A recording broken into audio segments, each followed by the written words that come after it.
The sharp, sickening crack of a palm-striking flesh silenced the low hum of the Boeing 707's engines. In the opulent cabin of first class, time seemed to freeze. Champagne dripped from a tray table, soaking into the Italian leather, but no one moved. Every eye was fixed on the tall, statuesque woman in a hooded pullover holding her stinging cheek, and the flight attendant standing over her, chest heaving with misplaced rage. The attendant, a woman named Vanessa, thought she had just put an unruly, low-class passenger in her place. She didn't know that the woman she had just assaulted wasn't just a passenger. She wasn't just a CEO. She was the woman who had signed the acquisition papers for the entire airline 3 hours ago. The slap echoed, but the silence that followed was the sound of a career and a life shattering into a million pieces. The rain battered the floor-to-ceiling glass walls of O'Hare's Terminal 1, blurring the lights of the tarmac into streaks of gray and gold. It was a miserable Tuesday morning in Chicago, the kind of weather that made the bones ache. But for Elena Vance, the cold dampness was the least of her concerns. She stood near the check-in area, adjusting the oversized hood of her pullover. To the passing travelers, Elena looked like a tired graduate student or a weary traveler heading home after a long shift. She wore simple leggings, worn sneakers, and carried a beaten-up canvas duffel bag. Her hair was pulled back into a loose, somewhat frizzy bun. There was no makeup on her face, revealing the dark circles under her eyes, evidence of the 70-hour work week she had pulled for the last 6 months. In the world of high finance, Elena was a ghost, a legend known as the architect. She checked her burner phone. A small, grim smile touched her lips. Notification: Global Horizon now maintains 51% controlling interest in Skystream Airways. Skystream had once been the gold standard of luxury travel, but it had recently fallen into disrepute due to plunging stocks and horror stories about customer service. Elena didn't buy companies to strip them for parts. She bought them to fix them, and the only way to fix a rotting culture was to see it from the ground level, without the red carpets usually laid out for her. She approached the Skystream first-class check-in desk. Behind the marble counter stood an employee whose name tag read Vanessa. She was heavily made up, her uniform tailored a size too tight. She was currently leaning over the counter, scrolling through social media, ignoring the line. "Excuse me?" Elena said, her voice soft. Vanessa didn't look up. "This is the priority access lane, sweetie," she said, her voice dripping with artificial sweetness. "Economy check-in is down the hall past the bathrooms. Look for the long line of people who look like they're waiting for a bus. I have a first-class ticket to London. Flight SS-202, Elena replied calmly. Vanessa actually laughed. She scanned Elena from the scuffed sneakers to the messy bun. "I don't have time for pranksters. Unless you have a ticket, move. I have actual VIPs arriving." Elena placed the printed boarding pass on the counter. It was a legitimate ticket for seat 1A. Vanessa's face twitched as the computer beeped, confirming its validity. She couldn't deny the computer, but she could deny the dignity. She slid the passport back with enough force that it nearly skittered off the edge. "Lounge access is for members only. Don't think you can sneak any guests in. We have standards." Elena noted the name. Vanessa, strike one. The Skystream Lounge was a testament to faded glory, worn chairs, stale food, and disinterested staff. But the real theater began at the gate. Elena stood near a pillar, observing. Suddenly, a loud voice boomed from behind her. "Coming through! Make a hole!" A man in a bespoke suit, Julian Vane, barreled through the crowd. He was young, with slicked back hair and the distinct aura of someone spending his father's money. He nearly knocked Elena over as he cut directly in front of her. "Excuse me?" Elena said, tapping his shoulder. "The line ends back there." Julian turned slowly, looking down at her over his sunglasses. He laughed into his phone headset. "Hold on, Greg. Some girl is talking to me. I'm at the first-class gate. I don't know how she got in here. Probably cleaning the toilets." He turned back around, dismissing her. As they reached the podium, Vanessa's face lit up when she saw Julian. "Mr. Vane, so good to see you. We have 1F ready for you. Champagne is on ice." "That's my girl," Julian winked. He gestured vaguely at Elena. "Keep the riffraff out, will you? It smells in here." Vanessa's eyes snapped to Elena. "You again. Stand aside." "I'm in 1A, Elena said, directly across from Mr. Vane. "I need to verify this ticket again," Vanessa snapped. "Wait here until I board the actual important passengers." Elena was made to stand there for 10 agonizing minutes, a public spectacle of exclusion, while every other priority passenger walked past. Finally, Vanessa lazily scanned the ticket. "Go.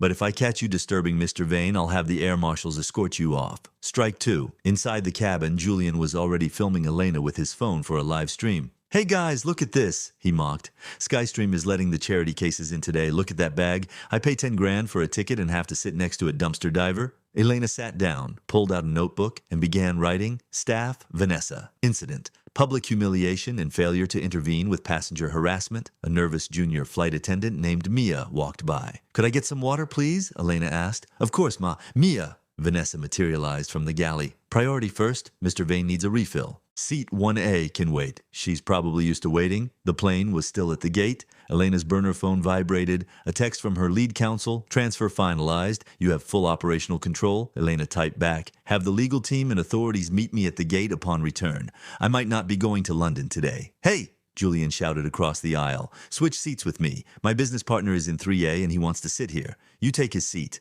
"No, thank you," Elena said politely. "I'm not asking," Julian snapped. "Vanessa!" Vanessa came running. "Is everything okay, Mr. Vane?" "This woman is being aggressive," Julian lied. "I don't feel safe." Vanessa turned on Elena. "Ma'am, move to 3A immediately. You are disturbing our VIP guests." "I'm not moving," Elena said, her voice hardening. "If you don't move, you are a security threat," Vanessa threatened. "I'll call the captain." "Excellent idea," Elena said, standing up to her full height. She projected a sudden, terrifying authority. "Go get him. I'd love to speak with him about how Skystream treats its new owner." Vanessa blinked, but the arrogance won out. "Sit down. You are nobody." She reached out to shove Elena. Her hand caught Elena's water glass, sending ice water splashing all over Julian's Italian suit. "My suit," Julian roared. "She threw it." "She threw the water," Vanessa screamed, pointing at Elena. It was a blatant lie. Vanessa advanced, her face contorted. "You attacked a passenger. Get out of my face." Elena said. "Make me," Vanessa taunted, fueled by adrenaline and the need to cover her mistake. Vanessa swung. The slap was a thunderclap. The force of it snapped Elena's head to the side. For 3 seconds, nobody breathed. Julian stood with his mouth open, his phone still recording. Elena slowly turned her head back. A bright handprint blossomed on her cheek. She didn't retaliate.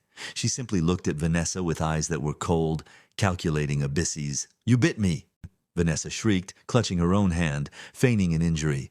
"She tried to bite me." "Self-defense." The cockpit door flew open. Captain Miller stormed out. "What is going on?" "She attacked me, Captain," Vanessa sobbed.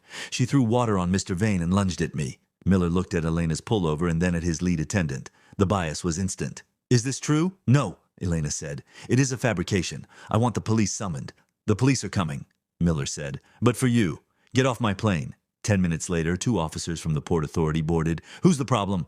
"Her," Vanessa pointed. "Ma'am, grab your things," the officer said, reaching for Elena. "Check the ID in the front pocket of my bag," Elena said firmly. "The black card with the gold chip." "I'm not looking at—" "If you walk me off this plane in handcuffs," Elena whispered, "you will be explaining to your commissioner why you arrested the owner of this airline." The younger officer pulled out a sleek black card. His eyes went wide. "Sarge, look at this. Elena Vance, CEO, Global Horizon. Priority clearance level 5. The sergeant's face drained of color. He unlocked the cuffs immediately. The click sounded like a gunshot. Elena turned to face the crew. "Officer, please detain Vanessa. I am pressing charges for assault." She pulled out her satellite phone and put it on speaker. "Marcus, this is Elena Vance. I'm on flight 202. I've been assaulted by a flight attendant. Captain Miller attempted a false arrest." A voice came over the line, the VP of HR. "Miss Vance, we weren't expecting you until tomorrow." "Plans changed," Elena said. "Captain Miller, you might want to explain to Marcus why you tried to arrest the woman who signs your paychecks." Miller removed his cap, clutching it with white-knuckled force. I had no idea. Given your appearance, does the manual state that passengers in hooded pullovers are to be slapped?" Elena asked. "Your failure is total. You are not fit to command." She turned to Vanessa, who was now weeping, real tears of terror. "I have a family," Vanessa sobbed. "Assaulting a passenger and framing them is a choice," Elena said. "Officer, take her." As Vanessa was led away in cuffs, Elena looked at Julian. He was frantically trying to delete his live stream. "Mr. Vane, the cabin cameras recorded everything, including your conspiracy. You are banned from Skystream for life. And since Global Horizon owns the development firm you're meeting in London, that deal is dead. I don't do business with people like you." Julian slumped, his financial future evaporating. Elena turned to Mia, the junior attendant. "Mia, whatever your name is, you showed integrity. You are now the senior lead for this flight. Take charge." Captain Miller stood lost.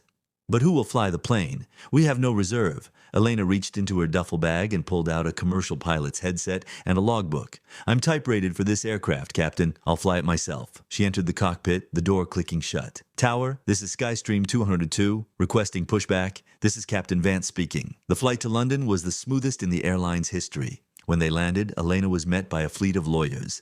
The video of the incident had already gone viral. Vanessa was in a cell, and Julian's family company was in freefall. Elena stood at the London terminal, pulling her hood back over her head. "The car is waiting, Miss Vance," her lawyer said. "Cancel it." Elena said, merging into the crowd.